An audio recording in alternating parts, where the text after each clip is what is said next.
अब तक हमने देखा कि तानजीरो को तानजीरो मास्टर एक लेटर भेजते हैं जिसमें वो तानजीरो को गियू को मनाने के लिए कहते हैं और हम देखते हैं कि तानजीरो हाथ धोकर गियू के पीछे पड़ जाता है और तब गियू उसे अपनी और साबितों की कहानी सुनाता है जिसे सुनकर तानजीरो इमोशनल हो जाता है और गियू को मोटिवेट करने लगता है। और अब आगे तब हम यहाँ देखते हैं टेंगन ने सभी डीमन स्लेयर कॉर्प्स की ट्रेनिंग स्टार्ट कर दी होती है और वो सभी को अपनी पूरी जी जान लगाने के लिए कह रहे होते हैं और हम देखते हैं सभी की हालत बहुत ज्यादा टाइट होती है। तो टेंगन कहता है बेसिक फिटनेस को इम्प्रूव किए बिना तुम नेक्स्ट स्टेज में कुछ नहीं कर पाओगे, तो इसलिए तुम्हें बेसिक्स को परफेक्ट करना होगा। और हम देखते हैं उन सभी की बहुत ज्यादा बुरी हालत हो रही होती है और तब एक पर्सन हार मान लेता है। तो टेंगन कहता है अगर तुम इसी तरह कमजोर रहोगे तो तुम सनामी और मित्सुरी की ट्रेनिंग को कभी पार नहीं कर पाओगे। तब सभी लोग उसकी डांट सुनकर फिर से मेहनत करने लग जाते हैं और सोच रहे होते हैं कि ये तो एक नर्क है और अगर हम यहाँ से निकल भी जाते हैं तो दूसरा नर्क हमारा इंतजार कर रहा होगा। तभी हम देखते हैं तानजीरो वहाँ आ जाता है जिसे देखकर टेंगन बहुत ज्यादा खुश हो जाता है। तो तानजीरो कहता है आपको दोबारा देखकर बहुत खुशी हुई। मैं तो ये देखकर बहुत ज्यादा खुश हूँ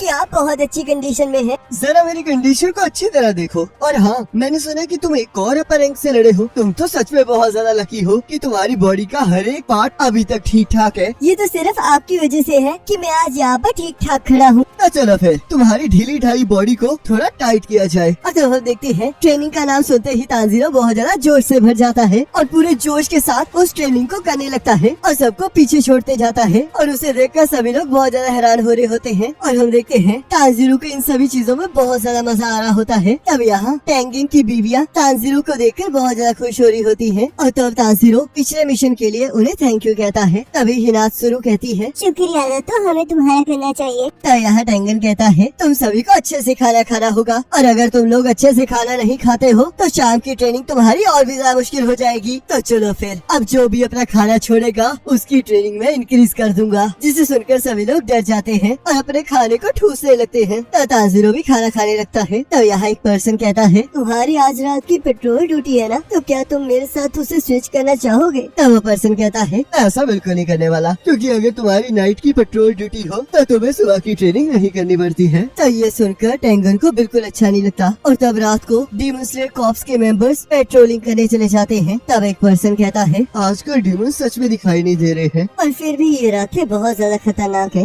मैंने तो सुना कि डीमंस नेज़ुको नाम की लड़की को ढूंढ रहे हैं। ऐसा तो सिर्फ हमें लगता है क्योंकि अभी तक किसी ने भी उन डीमन से ये बात नहीं सुनी है। ये तो सच बात है, पर मैं चाहता हूँ कि अब डीमंस वापस आए ही ना। ऐसा बिल्कुल नहीं होने वाला क्योंकि डीमन स्लेइंग पिछले 1000 सालों से चल रही है, तो इसलिए ये इतनी आसानी से खत्म नहीं होगी। तभी वो लड़का अचानक से गायब हो जाता है जिस वजह से पहला पर्सन बुरी तरह से डर जाता है और तभी दूसरा पर्सन आकर उसे डरा देता है और तभी उन्हें कोई आवाज सुनाई देती है पर उन्हें वहाँ कोई दिखाई नहीं देता। तब पहला पर्सन कहता है अगली बार से ऐसा मत करना। तो चलो फिर अब हम अपनी पेट्रोल ड्यूटी पूरी करते हैं। और तभी हम देखते हैं नाकिमे की आँख उनका पीछा कर रही होती है। तब यहाँ अगले दिन टेंगन फिर से उन सभी की ट्रेनिंग स्टार्ट करवा देता है और सबको पेयर बनाने के लिए कहता है, जिसमें हम देखते हैं कि एक पर्सन दूसरे पर्सन को अपने पीठ पर उठाकर भागने लगते हैं और तानजीरो सबसे ज्यादा तेज भाग रहा होता है। तो टेंगन सभी को तेज भागने के लिए कहता है और तब हम देखते हैं इस ट्रेनिंग के बाद सभी लोग बहुत ज्यादा थक चुके होते हैं पर तानजीरो अभी भी रुकने का नाम नहीं ले रहा होता। जिसे देखकर एक पर्सन कहता है क्या हमें अपर रैंक डीमन से लड़ने के लिए इस तरह की स्टेमिना की जरूरत है? और तब कुछ लोग तानजीरो से अपर रैंक डीमन के बारे में पूछने लगते हैं और तब तानजीरो मित्सुरी की तरह ही अपनी फाइट के बारे में बताने लगता है जिसे सुनकर सभी लोग डरने लगते हैं और तानजीरो को चुप रहने के लिए कहते हैं। तब एक पर्सन कहता है कुछ ऐसे शब्द होते हैं जिन्हें हम नॉर्मल पीपल बिल्कुल नहीं समझ सकते। और तब टेंगन उन्हें आज की आखिरी ट्रेनिंग के लिए पहाड़ का एक चक्कर लगाने के लिए कहता है जिसे सुनकर सभी लोग मुंह बनाने लगते हैं। तब टेंगन कहता है अगर तुम लोग ऐसे ही करते रहे तो तुम्हें आज रात का खाना नहीं मिलेगा। और तब वो सभी लोग जाने की तैयारी करने लगते हैं। तब टेंगन कहता है तो चलो फिर अब जल्दी से भागो। अगर तुम इतने में ही थक जाओगे तो तुम कभी भी ताकतवर नहीं बन पाओगे। और तभी हिनात्सुरु कहती है टेंगन चाहे ऊपर से सख्त दिखते हो पर वो अंदर से बहुत अच्छे हैं। तब माकियो कहती है जैसे कि तुम कल की ही बात ले लो, जब तक आखिरी मेंबर वापस नहीं आया था तब तक टेंगन ने भी कुछ नहीं खाया था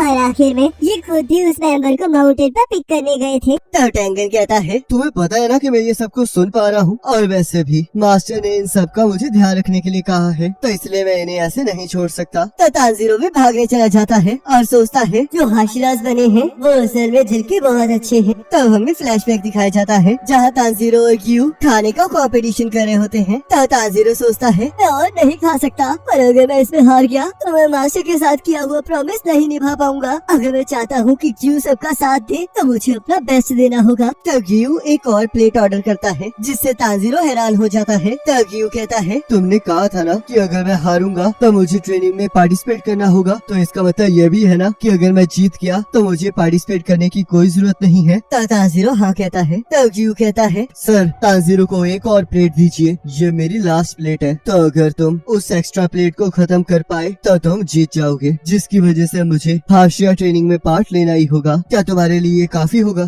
तांजीरो हाँ कहता है और तब वो दोनों ही अपनी अपनी प्लेट को खत्म करने के लिए शुरू हो जाते हैं। तब यहाँ सनामी ओबोनाई का वेट कर रहा होता है। तब ओबोनाई वहाँ आकर कहता है क्या मैं लेट हो गया हूँ? मैं भी अभी आया था। तो बताओ मेंबर्स के साथ तुम्हारी ट्रेनिंग कैसी जा रही है? मुझे नहीं लगता कि वो अपर रैंक के साथ लड़ाई में हमारी कोई मदद कर पाएंगे। मेरे यहाँ पर भी यही हाल है। पर इन्हें ट्रेन करना ही मास्टर की इच्छा है, इसलिए हमें ये करना ही होगा। तो बताओ आखिरकार तुमने मुझे यहाँ पर बुलाया क्यों है? मैं कब से एक ही चीज सोच रहा हूँ। क्या ये उस कैसल की बात है? हमें लगा था कि हम डीमंस पर भारी पड़ रहे हैं, पर वो लोग फिर भी वहाँ से गायब होने में कामयाब हो गए। वो सभी लोग बिना कोई सबूत छोड़े वहाँ से गायब हो गए। मैं भी कब से यही सोच रहा हूँ कि आखिरकार उस दरवाजे के पीछे है क्या ये किसी तरह का डीमंस का हाइड आउट है जिसके बारे में हमें आज तक नहीं पता चला? मैंने उस कैसल को बार बार एग्जामिन किया है, पर फिर भी मुझे वहाँ पर कुछ नहीं मिला। उस टाइम से ही डीमंस सिटी में आने बंद हो गए हैं। तो इसका मतलब ये सच है कि वो लोग तांजीरो की बहन के पीछे हैं। अब इसमें कोई शक नहीं बचा है कि बहुत जल्द कुछ बड़ा होने वाला है। इससे कोई फर्क नहीं पड़ता कि आखिरकार क्या होने वाला है, क्योंकि आखिर में मैं ही इन सभी चीजों को खत्म कर दूंगा। डीमंस